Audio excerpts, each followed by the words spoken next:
11ই মে শনিবার সাব্রুম মেলার মাঠে তথ্য সংস্কৃতি দপ্তর এবং সাব্রুম মহকুমা প্রশাসনের যৌথ উদ্যোগে সংঘটিত বৈশাখী মেলার চতুর্থ দিনে জেলার খ্যাতনামা কবিদের উপস্থিতিতে হয় কবি সম্মেলন। এছাড়াও রাজ্যের আর্ট কলেজের একঝাঁক প্রাক্তনীদের উপস্থিতিতে হয় চিত্রকর্মশালা এবং প্রদর্শনী। কচিকাচাদের জন্য থাকে চিত্রাঙ্কন প্রতিযোগিতা।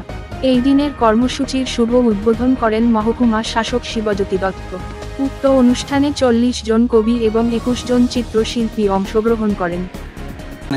রাবীন্দ্রিক বলে আমি অভিহিত করে থাকি, কারণ যেভাবে বিভিন্ন ক্ষেত্রে আমরা দেখি, যেভাবে ওনারা বিভিন্ন প্রজেক্টে ওনারা রিয়েক্ট করেন, তো সেক্ষেত্রে আমরা সাব্রুমবাসীকে রাবীন্দ্রিক না বলে আমার কোনো উপায় নেই।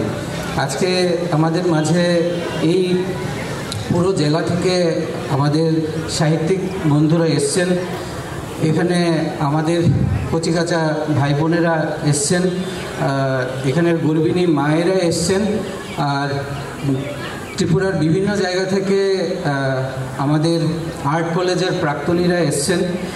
আর এই যে চাঁদের হাট, এই চাঁদের হাটটা সম্ভব হয়েছে সবার ঐকান্তিক প্রচেষ্টায়।